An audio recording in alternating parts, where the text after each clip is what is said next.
Mukta sarva madayer eha Krichrang yadrichayap noti tadidasya parang tapaha daridraha, a poverty-stricken person. Niraham stambaha is automatically freed from all false prestige. Muktaha, liberated. Sarva, all. Madahai, from false ego. Iha, in this world. Karichram, with great difficulty. Yadrichaya apnoti, what he gains by chance from providence. Tat, that. He, indeed. Tasya, his. Param, perfect. Tapaha, austerity. Translation. A poverty-stricken man must automatically undergo austerities, penances, because he does not have the wealth to possess anything. Thus his false prestige is vanquished. Always in need of food, shelter, and clothing. He must be satisfied with what is obtained by the mercy of providence. Undergoing such compulsory austerities is good for him, because this purifies him and completely frees him from false ego. Hare Krishna. And purport by His Divine Grace A.C. Bhaktivedanta Swami Prabhupada. Sorry, So, thank you. Thank you. Thank you for cooking. A saintly person voluntarily accepts a state of poverty. How do you like that one? Should be too. Poverty-stricken, poverty, just to become free from material false prestige. Many great Kings. left their princely standard of living and went to the forest to practice austerity.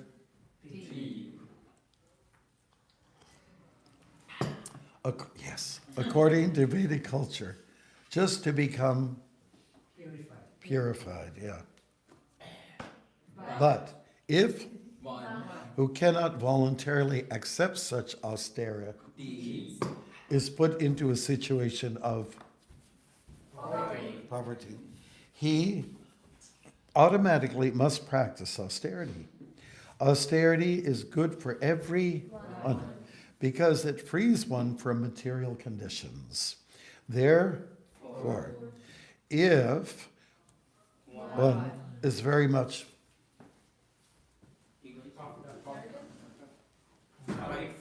proud of his material position, putting him into poverty is the best way to rectify his foolishness. Daridra dosho gunarashi nashi. When a person is poverty-stricken, naturally his false pride is a false pride in aristocracy, Money. wealth, Education. you know what I was getting at there. Education and beauty is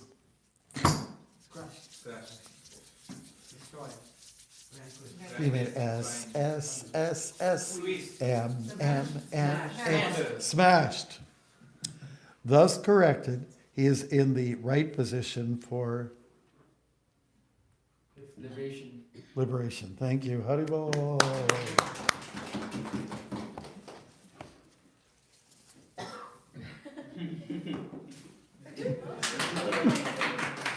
Thanks, Prabhus. This is really a good verse with a great purport, okay? Because I'm just going to open up and by talking about this idea and connecting it with the current world situation. People complain a lot. Canadians are very good at complaining. They're very good at that, and they're very entitled. I was at the Bracebridge, you know, the hotel run by devotees there some years ago, and there was a German lady there who was local but had been living in Canada, and she was behind the desk. I don't know how she just went, And you know, Canadians are very entitled people, you know? Okay, making demands, you know? And this has a lot to do with the cushiony kind of lifestyle that we live in, you know? One has to be very careful not to get too comfortable, and then you're not ready for any austerity. When you get too comfortable, you get weak. Don't forget with the Devatas and the Asuras, when they met, the Devatas were on top of the world, but they lost it because they were just too complacent and too relaxed. So then the Asuras came in and just took over, you know? And they are others, they were subjugated. I'm talking about the demigods. And they went to Vishnu and asked what to do. They asked him what to do. And so he gave them some idea, form a truce. Let everyone's interested in the fountain of youth, or the Amrit, you know, that's going to make you live a long time. Maybe not forever, but a long time. And so what happened was, the reasoning, bargaining kind of like went on. At the head of the Devatas was Indra, and on the head of the Asuras was Bali Maharaj. So they formed a truce. And Vishnu gave, he gave an idea what to think about. He said, Mahi, what is it? Mouse, snake, Mushika. Mushika is like one of the Sanskrit names for snake, right? Ahi Mushika, mouse, snake. Okay, what does this mean? Okay, a mouse and a snake are trapped in a box. And so they're having to, if the snake eats, this is what the mouse was saying. Listen, I'm in the mouse here. And they said, listen, if you eat me, you're going to just die. Why don't we form a truce? I'll tell you what we'll do. I have the teeth to gnaw through the box, this wooden box that we're under. I'll make the hole big enough, and then we will both get out and be free. What do you think about that? And the snake, yes. Okay, great. So the mouse was gnawing away, and the mouse was going at it for a while. He's got the teeth to do that. We know what mice do. They'll get into your cupboards, they'll make holes and all this kind of stuff, and your baseboards and all that kind of stuff. So he did that. So he escaped, and the snake got out too. The hole was big enough. I think the snake made sure you better make it big enough so we can actually get out here. So he did, and then he swallowed the mouse. Okay? So the message that was coming through, form a truce, and in the end, the snake, the powerful snake, which is us, will be able to kind of take over. So it was a scheme.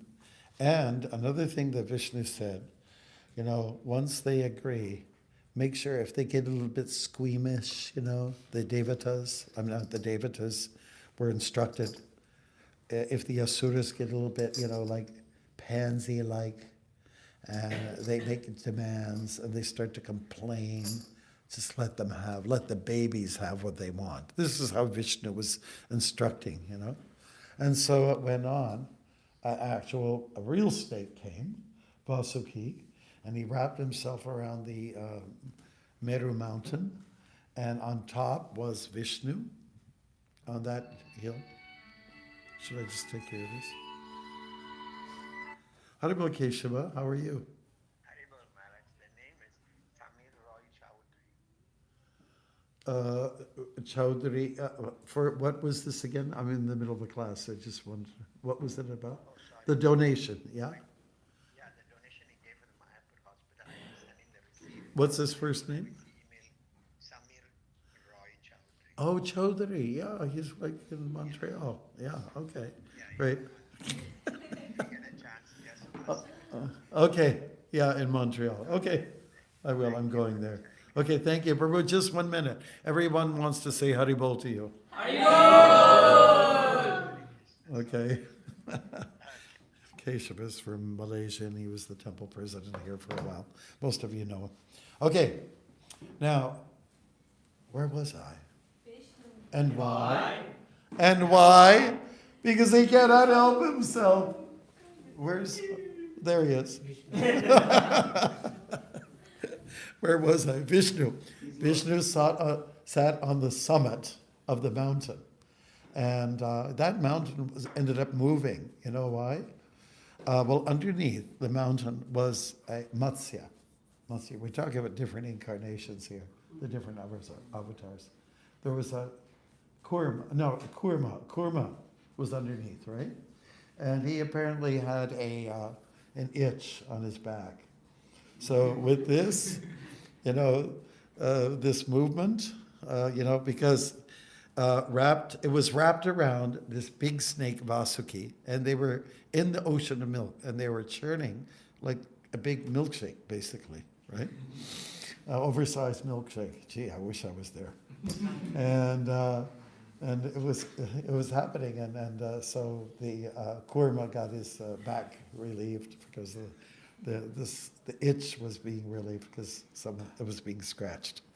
So, anyways, they went about it, and it went, that the head of the snake was in the hands of the demigods, right, and the tail was in the hands of the asuras, and they started to churn. Nothing was happening, And they just decided, this is not fair, We got the raw end of the stick, the bad end of the stick.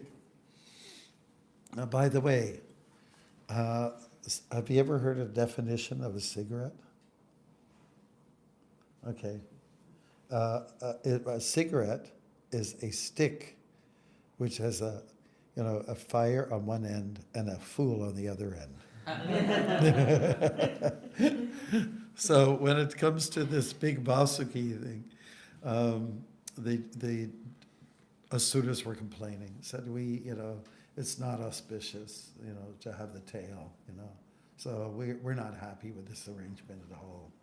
So remembering Vishnu's directives, the demigods, they just said, okay, let's make a switch. So they made a switch, and things went on. Some poison did come out in the beginning of the churning, which, like fermentation, sometimes at the bottom of a swamp, it starts to come up when you start moving things, Anyways, the whole thing went on.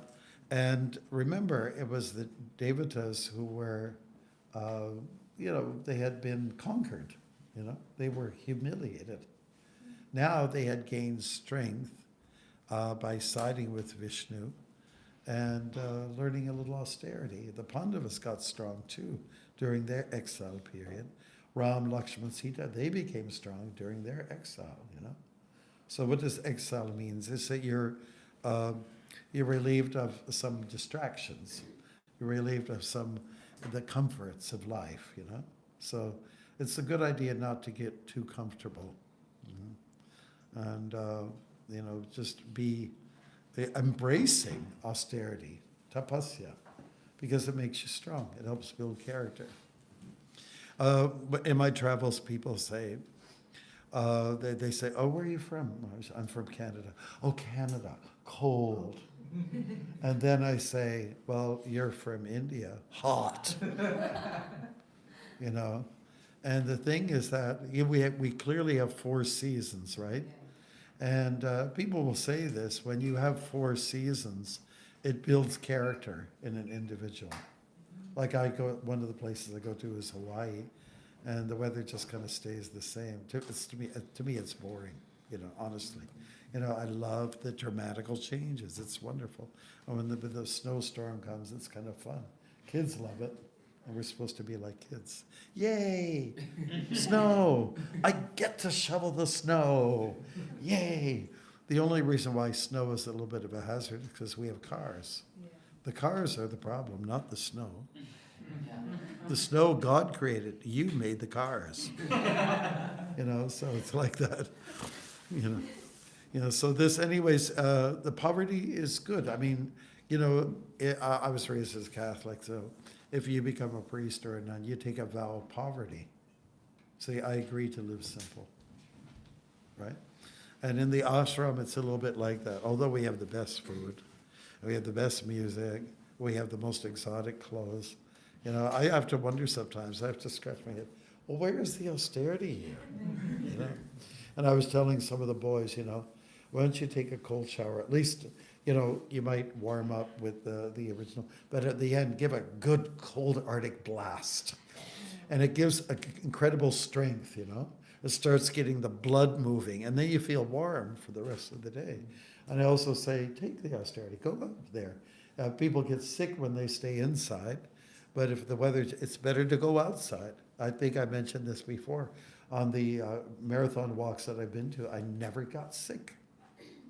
Despite the change of the weather and the climate and the seasons, I never got sick. So you start in the late winter, and then you go through the spring, like you go through a thaw, and then you go through the summer, which is not an easy time for walking.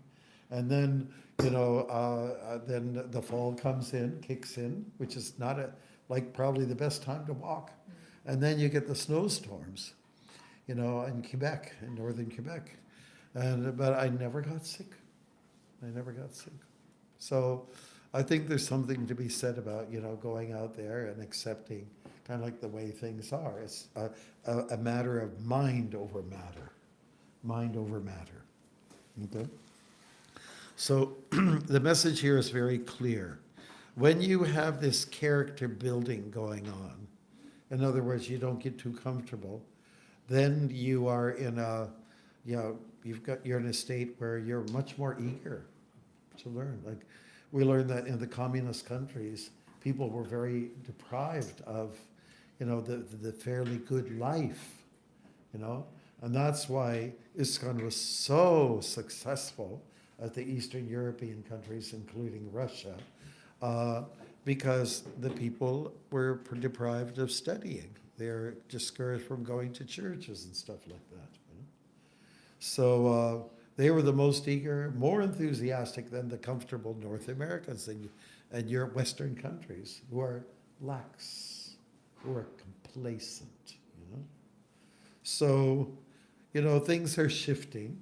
I think people are going to get used to austerity, whether you like it or not. The verse is about imposing austerity. It's not even voluntary, right? You know, if it's imposed upon you, then as opposed to voluntarily taking it up, it's also okay. Read the shloka again. Where is it? You know, it's really here. A poverty-stricken person must automatically undergo austerities and penances because he does not have the wealth to possess anything. That makes sense.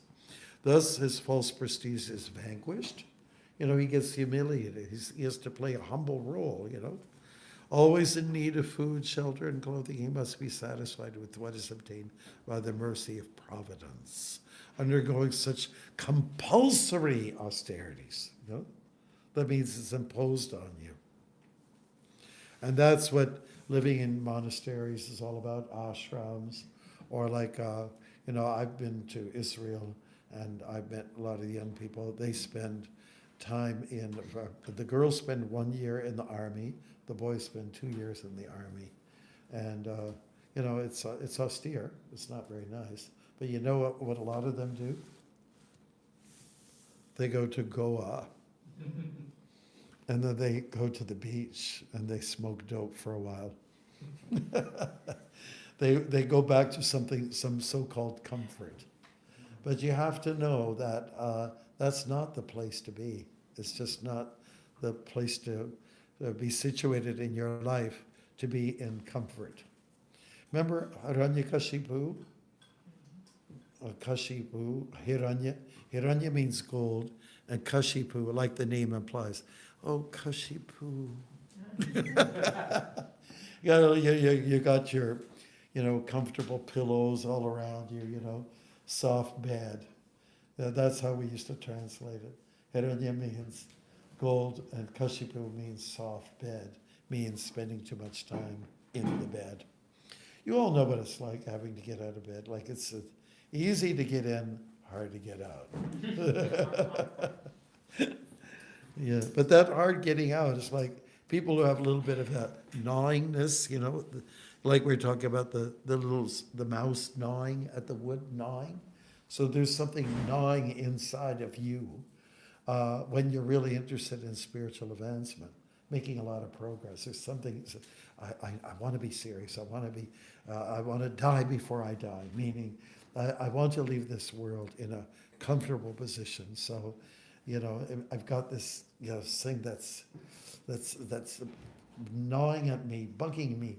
So I have to get up. I just have to get up. And after a while, it turns out I have to get up. I get to get up. From do I have to yes! Dharma prana. When, before he had a stroke and he'd be on the street, remember one guy said, because we devotees were going in plain clothes, and this one guy says to him, I know who you are. He says to Dharma prana, I know who you are. Who am I? Yes. You're a Hare Krishna. Oh yeah, you heard about it, didn't you? Like he'd flip everything. Krishna, some people are assuming it was let's say a given that Krishna is a bad thing, but he flipped it, Now we don't suffer from that reputation that we had in the early days, Krishna, oh, those cult members, they brainwash you and all those kind of things, That's what people were hearing. And about the mid-90s, it started to turn favorable, People got to respect us and love us. And some people don't even hear about us too much. That's why we get to get out there a bit more. But, the point is, this one guy, you're Krishna. And then Dharma, who has this optimism about him, said, yeah, you heard about it, didn't you? Everyone's hearing about Krishna. You can see him talk like that, right? You got to flip it, And you do meet some of these people who are very negative, and they, I know what you're saying, but blah, blah, blah, blah, blah, blah, blah, blah, blah. Instead of being, but, you say something positive and they throw it into the negative. But, yeah, but, they go, yeah, but. But then the devotee goes, but yeah. You got to flip it. Devotees here just to flip. We hear, that term that Prabhupada uses in the Nectar of Devotion? Cultivation. You know what cultivating is? I grew up in a farm community with a cultivator. The plow, it turns the soil, and as soon as you turn the soil, the clay, it exposes all the earthworms. And then you see all the seagulls coming, behind the tractor. Oh, they're going crazy. Sunday love feast, yahoo! So it means turning the soil. You want to start a garden, you got to loosen it up. You got to loosen it up, and that's why. Speaking about earthworms, they're one of the best things you can have on the planet. Think about it. I thought they were yucky and gooey, but they actually go in there and into the soil, and they loosen up all the dirt, so that seeds can like fructify from there. So you put the seedlings in there in like loose soil, and so they're actually our friends. A worm is a friend. That sounds kind of strange, doesn't it? But it's the truth. So we're here to turn things around. As devotees, we are. You're here to have a new lease on life, and also change other people's minds too. At Christmas time, people are generally kind of happy, at least before Christmas. Christmas Day makes a lot of people unhappy, the ones that don't have family, some of those homeless people. And so that's what we're all about. We're here to make a difference. We're here to turn negative into a positive. I started the long walk across Canada in '96 because there was a lot of negativity. I was supposed to be going through Rahu and Ketu, according to astrology. But I wanted to turn it into something positive, and it got positive. So if you're hitting a ton of bricks, or if you're hitting against the wall, and you're wondering what to do, well, maybe it's time to don't beat yourself against the wall, because we usually get ourselves in our own problems. That word providence that's in here, Everybody understands what that means? What is providence? You know, can somebody look it up? Providence. Prabhupada uses the word quite a bit in his books. Providence. The protective care of God or of nature as a spiritual power. As a spiritual power. Okay. It's nice that they mentioned God in there. Yeah. Providence. God is in control. Well, what's our destiny? You know? And so your destiny is going to be successful when, first of all, you incorporate some spiritual life, you know. After I finished the walk, the devotees had a big sort of a welcome party.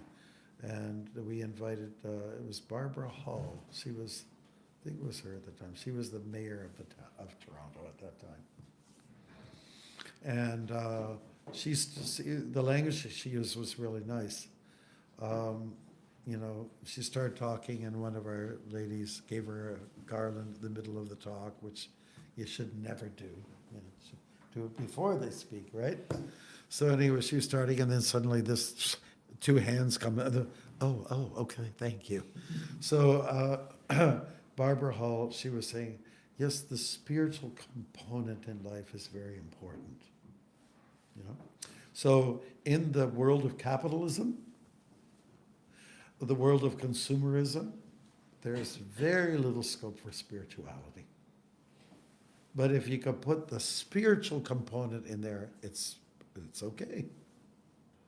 And when you look at the, you know, like what do they call it? You know, the papers that first came out by the founding fathers. You know, what's Canada all about? What's the use all about? And it's something recognizing the supreme power, supreme person.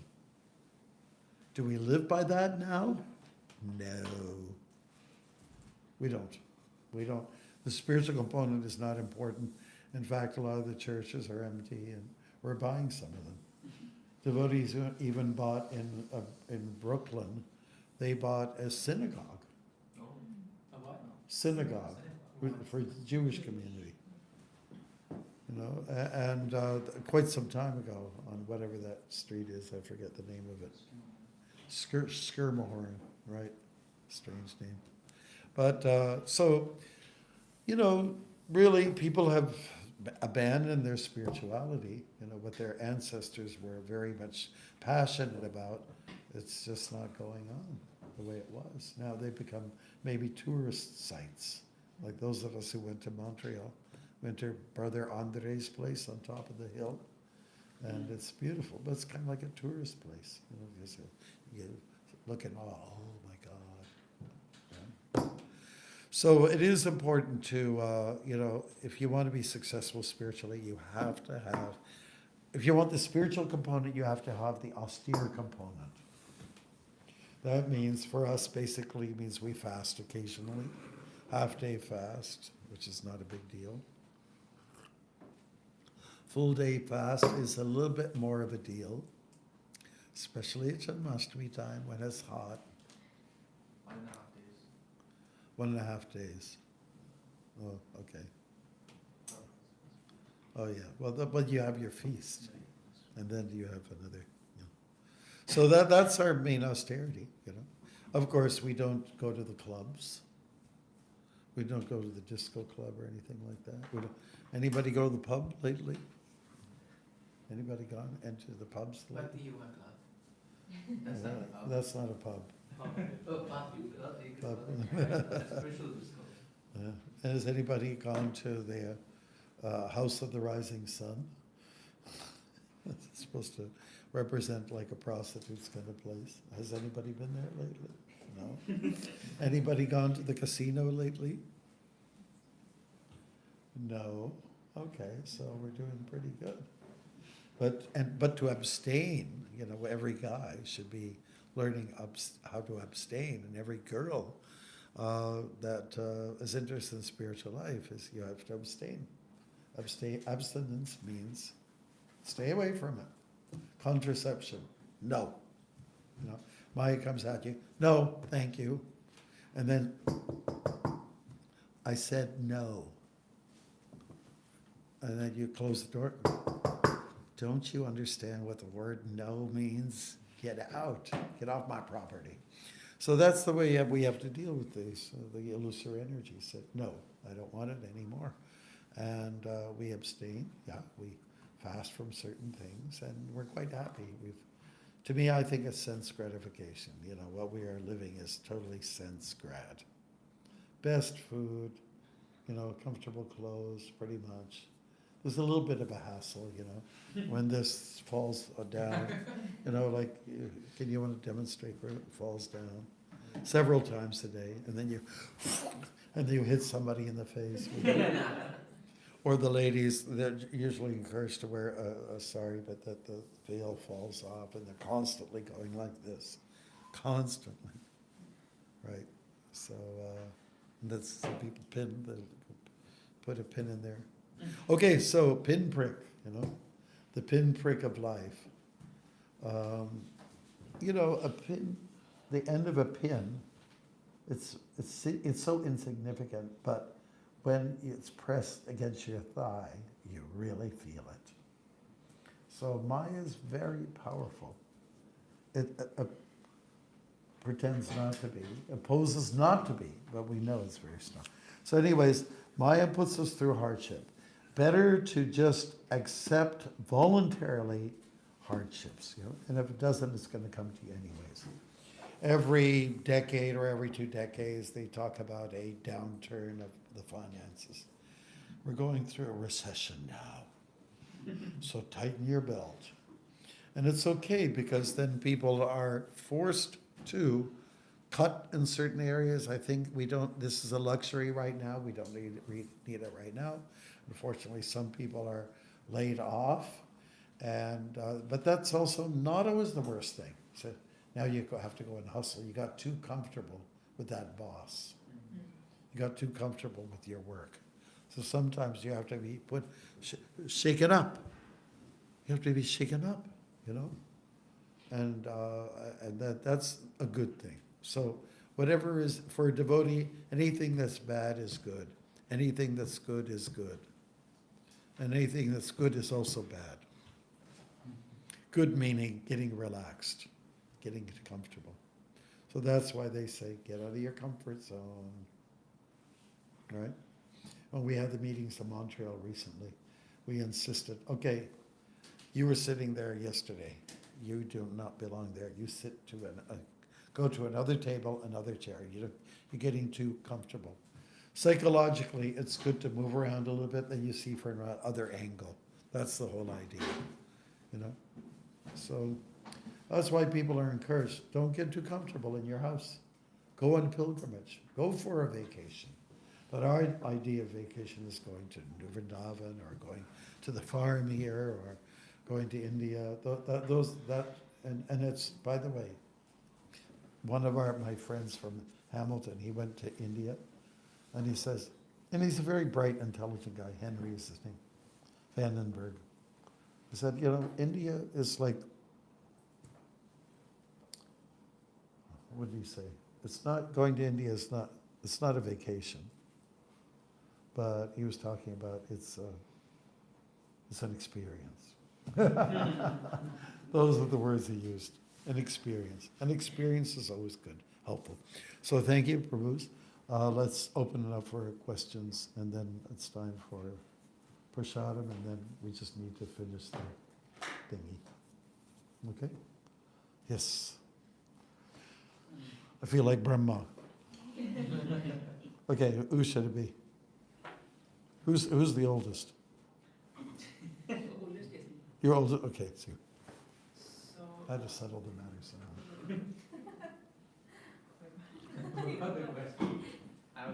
Now, where was I? And why? And why? Because he cannot help himself. It's a line from one of our plays. So, sometimes I see that do austerity and 1 month, 2 months, 3 months, and then You were talking about Dhruva? austerity. I myself. Oh, yourself, austerity. Yes. Okay. I do austerity couple of months, then I. If you don't like sitting at the front desk, Prabhu? It's too austere. Are you complaining? Okay, go ahead. And as a couple of months passed, then I'm pretty confident that okay, I can be austere. Now let's relax because that's covered. Yes, Be yes. austere. Yeah, yeah. How to continue this? Well, I think it's always important to have, approach everything with a fresh idea. Like every morning you start, okay, 16 rounds. It's always the same, right? And you can say, well, I did it yesterday and I've been doing it for a while. So, you get a little bit complacent about that too. So what helps is that get into a prayerful mood. Prayer is a big part of a big component in the spiritual components. So Krishna, please help me to not be comfortable, to not be familiar with your name. Please help me to value it. I just get into that kind of headspace. When you go from the hot water or warm water to the cold, Krishna, help me to be sincere today. Yeah. Ask him to help you. Really does help. Communicate with God. Talk with God. Chit-chat with Krishna. I think it helps a lot. Yes. Good. Great. And my dear sir. Maharaj, you know me, I get too comfortable with things very easily. And it's a thing which Hardik is trying to, as you mentioned, enforce on me. Why do you need the heater on 2-3 hours in a day? Just have it for an hour or so. But Oh, you share the room together? yeah. Oh, I see. Well, that's good. He's really helping you then. I think it's other way. I'm spoiling you. Oh, yeah. Well, then you could learn. The whole idea is to complement each other, help each other in a certain way. So yeah, I tend to get more comfortable with things, with situation, and which is not a good thing. I've seen this. Oh, let's say there are some services. Sometimes I get comfortable. I was like, okay, I'll do this, and then I'll give other services to other people. That way, I don't have a lot.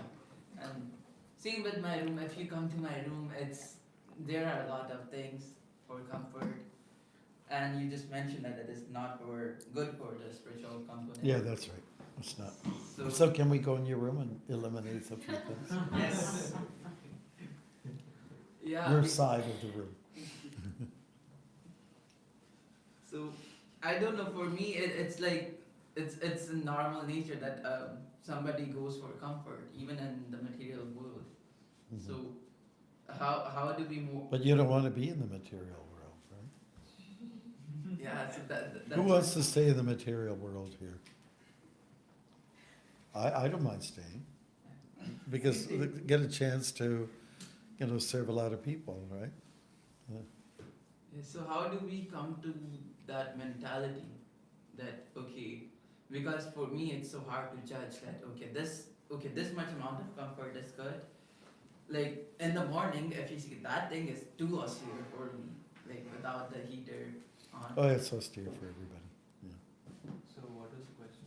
So my thing is how do we make a line between getting too austere or too comfortable? Well, Where's the balance? maybe you're a little extreme one way and your roommate is extreme that way, so meet in the middle somewhere. The truth lies in the middle. You understand that? The truth lies in the middle. Yeah, there's always somebody there to remind you you're getting too comfortable.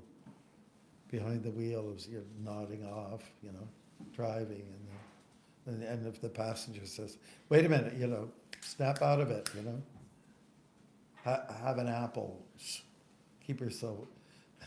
Somebody gave me a jar of sauerkraut, when I was walking across America. Jai Krishna gave sauerkraut. He loves it from his part of the world.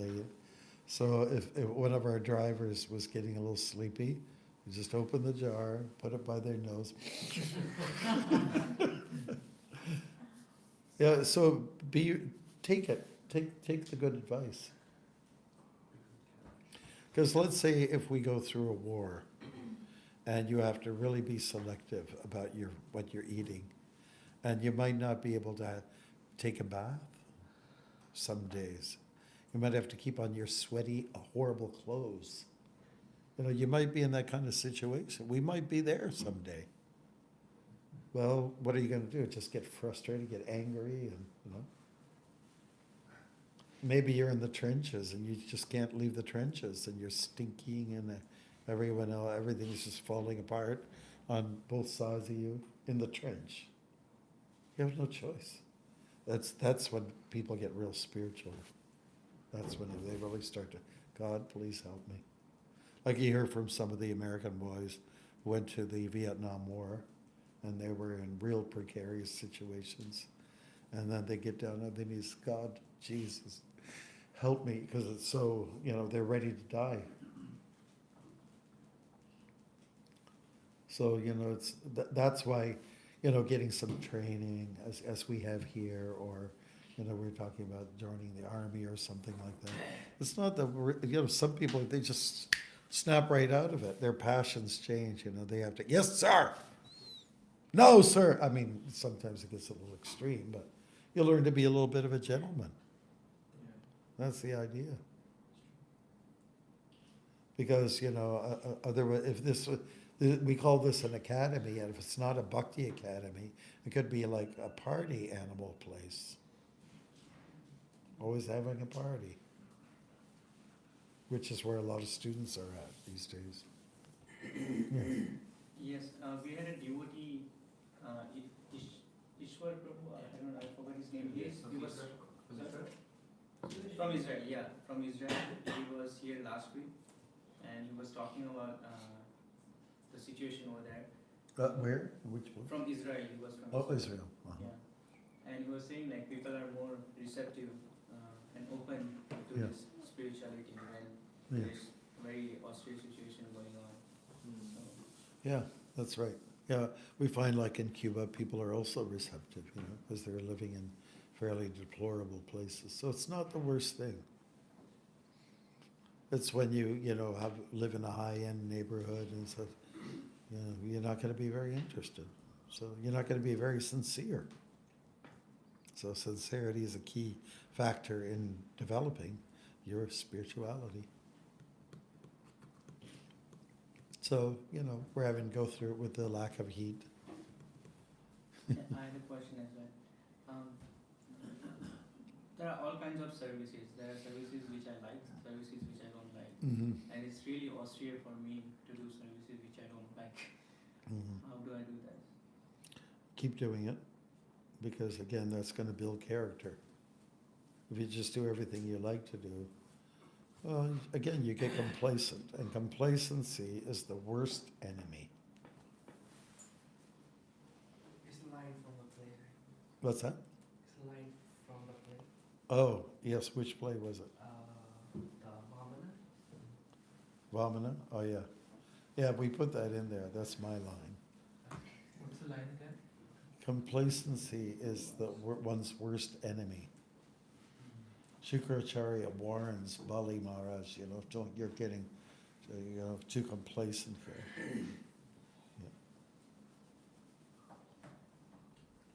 Yeah. Okay, so that's the message, yeah. Sorry, this is the last question. Maharaj, you spoke about the German women and Canadians being entitled. How can we remove this entitledness? How can you? Remove entitledness? Being entitled? Being entitled. It'll come naturally. You know, everyone has to learn austerity. Hardships, the hardship. When life gets a little tough, then you might start to appreciate everything after a while. There's got to be like a breaking point, or like a snapping point. Stop being so bloody arrogant, you know. And, you know, you'll learn the hard way. Just like a bully gives, you know, a hard time to, you know, a smaller kid on the schoolyard, and he roughs him up, and then the kid, maybe he's got a black belt, and he says flattens the bigger guy, and then he gets humbled, you know. So it's usually that kind of thing that has to take place. You need to get knocked down.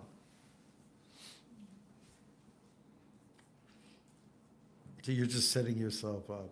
If you, and you know, the whole thing is about gratitude. There's such a lack of gratitude in the world, in a place which is very consumer oriented. There's no gratitude. There's just so much. People have so many demands. I demand this. I deserve that. Why are you so special? Why are you? Who are you? Are you the king? Are you King Tut or Queen Sheba? Who are you? And yeah, everyone's got some idols, right? So, you know, like celebrities and sports figures, right? And they get so much attention, so much money comes their way. Oh, they all, almost every one of them overdose or something. And then once you overdose, you're finished. I remember I was in, before Chicago, that Gary, Indiana. And I noticed there were a lot of people walking in the downtown of Gary, Indiana. And it was kind of like a disheveled place. It was a steel town. And then they weren't selling steel anymore, so people lost their jobs. And this one guy was sitting in front of a barber shop, and he says, "Hi, hello, how are you? I'm Dr. Marsan." And they're going to walk across the U.S. And he said, "Oh, really?" I think his name was Tom. Tom, I just had a question. Why is it that there's so many people walking here? And, you know, like, unlike most of the other places that you find in the U.S. And he goes like this, "Well, you know, when you're on overdose, you really can't get around too much. So that's why people are walking. They can't drive a car. So there's a problem with drugs." There's so many problems there. Harbor front there, and there was some area developed. It wasn't the most high-end part of the town, but there was one lady there all dressed like low cut and all this stuff. And there's a police officer and then the so-called perpetrator. So our introduction to Chicago was that he tried to abuse me. At the same time, her language was, "Come and get me," you know. So anyways, it was just a scene, a moment of what is Kali Yuga. And people are just so relaxed with these pillars of sinful activities, right? So it's gambling, it's the illicit sex, it's the intoxication, and eating the most horrible things. And Prabhupada suggests you want to make a change in your life, follow these austerities, right? By the way, are they austerities after all? Are they? I don't think so. I mean, eating an animal? That's disgusting. Throwing your money away at some machine? It's disgusting, isn't it? And then taking some kind of drink or some other form of intoxication, which dulls your senses.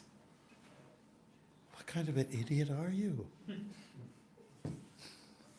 And this is portrayed as fun, as the ultimate.